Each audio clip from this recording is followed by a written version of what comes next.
کبھی آپ نے 2 میٹھے بول اس والد سے بولے ہیں؟ نہیں۔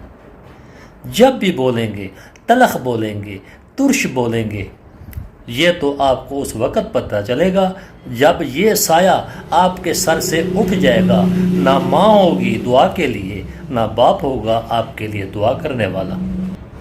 ہماری باتیں، ہمارے روزے، ہماری نمازیں، ہماری تہجدیں سب دھری کی دھری رہ جائیں گی۔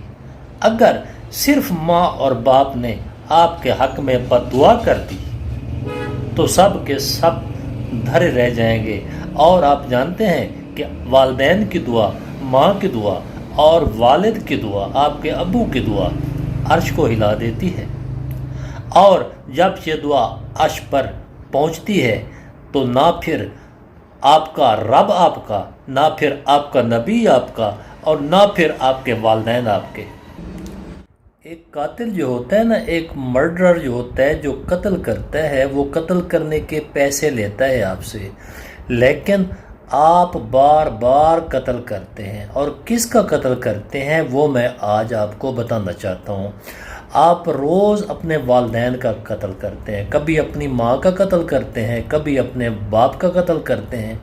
اور وہ قتل آپ گولی سے، خنجر سے، چھری سے نہیں کرتے، بلکہ آپ وہ قتل اپنی اس زبان سے کرتے ہیں، اپنی حرکات سے کرتے ہیں، اپنی بری عادات سے کرتے ہیں، اپنے برے کریکٹر سے کرتے ہیں، اور اتنا بڑا ظلم کرتے ہیں ان کے ساتھ کہ آپ کے والدین کا اس معاشرے میں چلنا پھرنا مشکل ہو جاتا ہے۔ اور وہ سب کچھ آپ کی وجہ سے ہوتا ہے، صرف اور صرف آپ کی حرکات کی وجہ سے، آپ کی مختلف مشاغل کی وجہ سے، اور آپ کی بدعمالیوں کی وجہ سے آپ کے والدین اس معاشرے میں شرمندہ ہو جاتے ہیں۔ آپ کسی ہوٹل والے کو، کسی ٹک شاپ والے کو ایک آرڈر دیتے ہیں، شاورمے کا آرڈر دے دیا، اس کے ساتھ ساتھ کیک کا آرڈر دے دیا، یا پیزا کا آرڈر دے دیا، برگر کا آرڈر دے دیا، اور جب وہ آرڈر والا بوائے آتا ہے، جب وہ ڈیلیوری بوائے آتا ہے، تو آپ اس برگر کے، اس شاورمے کے، اور اس کھانے والی چیز کے، اس پیزا کے پیسے دیکھ کر اس کے بعد آپ اس کو ہزاروں روپے میں، سینکڑوں روپے میں اس کو ٹپ دے دیتے ہیں۔ مگر کسی بھی ریسٹورنٹ میں یا کسی بھی ہوٹل میں ہم جب کھانا کھانے جاتے ہیں تو کھانا کھانے کے لیے جو پیمنٹ ہم کرتے ہیں اس کے ساتھ ساتھ جو ویٹر ہوتا ہے اس کی 5 منٹ کی یا 10 منٹ کی سروس کے ٹپ کے طور پر ہم کبھی 500 روپے دے دیتے ہیں اور کبھی ٹپ کے 1000 روپے دے دیتے ہیں۔ لیکن اس نے ہماری سروس، ہماری خدمت 5 منٹ کی ہوتی ہے، 10 منٹ کی ہوتی ہے، یا پھر آدھا گھنٹہ کی ہوتی ہے۔ اتنی چھوٹی سی سروس کے آپ اس کو 500 اور 1000 فری میں دیتے ہیں، جبکہ آپ کے والدین نے آپ کو بچپن سے پالا، چھوٹے تھے، آپ کو بڑا کیا، آپ کو جوان کیا۔ اپنے تن پر کپڑے تھے یا نہیں، مگر آپ کو کپڑے پہنائے۔ اپنے کھانے کے لیے خوراک تھی یا نہیں، مگر آپ کو اچھی خوراک دی، آپ کو دودھ دیا، آپ کو روٹی دی، آپ کو گوشت دیا، پہننے کے لیے صاف شفاف کپڑے دیے، پہننے کے لیے جوتے دیے۔ مگر آپ نے اور ہم نے اپنے والدین کے ساتھ کیا ظلم کیا؟ وہ ماں جس نے آپ کو پیدا کرتے ہوئے کتنے دکھ سہے، کتنی پریشانیاں سہیں، آپ رات کو گیلا ہو جاتے تھے، وہ آپ کے ساتھ ہی گیلی ہوتی تھی۔ آپ کے سکون کے لیے وہ رات کو بے سکون ہو جاتی تھی۔ آپ کو سلانے کے لیے ساری رات آپ کی ماں نہیں سوتی تھی۔ آپ کا باپ، بوڑھا باپ، جس نے اپنی کمر کو ٹیڑھا کرا لیا صرف آپ کے لیے کہ آپ نوجوان ہو کر ان کے لیے سہارا بنیں گے۔ اس نے کیا نہیں کیا آپ کے لیے؟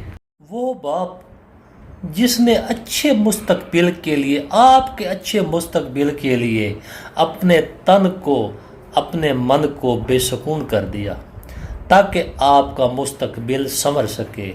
کبھی آپ نے 2 میٹھے بول اس والد سے بولے ہیں؟ نہیں۔ جب بھی بولیں گے تلخ بولیں گے، ترش بولیں گے۔ یہ تو آپ کو اس وقت پتہ چلے گا جب یہ سایہ آپ کے سر سے اٹھ جائے گا۔ نہ ماں ہوگی دعا کے لیے، نہ باپ ہوگا آپ کے لیے دعا کرنے والا۔ آپ کروڑ پتی ہو جائیں، لاکھ پتی ہو جائیں، ارب پتی ہو جائیں، آپ کے بنگلے، کوٹھیاں، جائیدادیں، مربے، زمینیں، پیسے کے ریل پیل آپ کے پاس آ جائے، مگر آپ کو سکون قلب اور ذہنی راحت میسر نہیں آ سکتی۔ مگر ہاں، ایک طریقہ میرے پاس ہے، اگر آپ اس کو اپنانا چاہیں۔ جو بھی کام کریں، وہ کام کرنے سے پہلے دیکھ لیں کہ ہمارے والدین ہمارے ساتھ ہیں۔ کیا اس میرے کام کی وجہ سے میرے والدین کی بدنامی تو نہیں ہوگی؟ کیا میرے اس کام کی وجہ سے میرے والدین کا نام روشن ہوگا یا کہ نہیں ہوگا؟ ہماری باتیں، ہمارے روزے، ہماری نمازیں، ہماری تہجدیں سب دھری کی دھری رہ جائیں گی۔ اگر صرف ماں اور باپ نے آپ کے حق میں بد دعا کر دی تو سب کے سب دھرے رہ جائیں گے۔ اور آپ جانتے ہیں کہ والدین کی دعا، ماں کی دعا اور والد کی دعا، آپ کے ابو کی دعا عرش کو ہلا دیتی ہے۔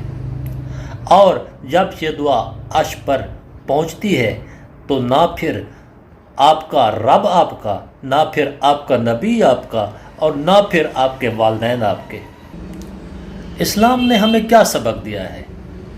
الجنت تحت الاقدام الامہات، جنت پر ماں کے قدموں کے نیچے ہے، اور اس جنت کا جو دروازہ ہے آپ کا والد ہے۔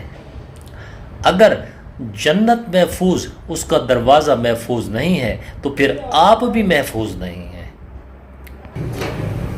آپ جانتے ہوں یا نہ جانتے ہوں، پتہ نہیں کتنی آفات، کتنی بلائیں آپ کی ماں اور آپ کے باپ کی دعاؤں سے آپ کے سروں سے ٹل جاتی ہیں۔ آپ کو آسان سا نسخہ بتانا چاہتا ہوں۔ میں اپنی مثال دیتا ہوں۔ مجھ پر اللہ کا اتنا فضل اور کرم ہے کہ میرے والدین مجھ سے راضی ہیں اور زندہ ہیں، حیات ہیں۔ میں صبح جاتا ہوں، ان سے اپنا دکھ سکھ بیان کرتا ہوں، ان سے پیار لیتا ہوں، ان سے دعائیں لیتا ہوں، اور خدا کا کرم ہے، مجھ پر اللہ نے بڑا کرم کیا ہوا ہے۔ اور اس کا میں آپ کو ایک آسان حل بتانا چاہتا ہوں۔ اگر آپ نے پرسکون زندگی گزارنی ہے تو اس کا ایک آسان سا نسخہ آپ کو بتانا چاہتا ہوں۔ صبح کو، رات کو، تہجد کے ٹائم جا کر اپنی والدہ کے چہرے کا دیدار کریں، اپنے والد کے چہرے کا دیدار کریں، اور یہ دیدار آپ کو تہجد سے زیادہ سکون دے گا۔ کبھی ایسا کریں، تجرباتی طور پر کر لیں، کچھ چیز کھانے کے لیے آئیں، اپنی امی کو بھی بلا لیں، اپنے ابو کو بھی بلا لیں، اور اپنے ہاتھ سے ایک نوالا ان کے منہ میں دیں، اور پھر دیکھیں کہ وہ کتنی دعائیں آپ کے لیے کرتے ہیں، اور انہی دعاؤں سے ہمارے بیڑے پار لگیں گے، انہی دعاؤں سے ہمیں کامیابیاں ملیں گی۔ والدین کے لیے سکھ بنے، ان کے لیے دکھ کا سبب مت بنے۔ آپ کی حرکات کی وجہ سے آپ کے والدین پریشانیوں کا شکار ہو جاتے ہیں۔ للہ اپنے آپ کو ہم سیدھا کر لیں اور ان سے پوچھیں جن کے والدین حیات نہیں ہیں کہ ان کی زندگی کیسے گزر رہی ہے، اور وہ خواہش کرتے ہیں۔ آپ میں سے کچھ بھائی آپ میں سے بھی ہوں گے جن کے والدین اس دنیا سے چلے گئے۔ کبھی اکیلے میں ان سے جا کے پوچھ لینا کہ بھائی آپ کے والدین چلے گئے ہیں، آپ کے ساتھ کیا بیت رہی ہے۔ وہ انسان اگر اس کے دل میں کچھ رحم ہے، کچھ درد ہے، تو وہ آپ کے سامنے رو دے گا کہ کاش میں اس وقت سنبھل جاتا جب میں والدین کی خدمت کر سکتا تھا، والدین حیات تھے۔ اب میرے پاس پیسہ بھی ہے، جائیداد بھی ہے، گاڑیاں بھی ہے، دل کرتا ہے امی کو گاڑی میں بٹھاؤں، ابو کو عمرے پر لے جاؤں، امی کو عمرے پر لے جاؤں، ان کی خدمت کروں، ان کو نئے کپڑے پہناؤں، مگر کاش میں کیا کر سکتا ہوں، میرے پاس میرے والدین نہیں ہیں۔ تو پیارے دوستو بھائیو، اس وقت کو غنیمت جانو، جب والدین آپ کے پاس موجود ہیں تو ان کے دل کو مت توڑیں، ان کے لیے راحت کا سبب بنے، ان کے لیے زحمت مت بنے۔ یہ آپ کے لیے میری طرف سے ایک لیسن تھا۔ اجازت دیجیے، میرے چینل کو سبسکرائب کر دیجیے، پھر ملیں گے ایک نئی ویڈیو کے ساتھ۔ السلام علیکم۔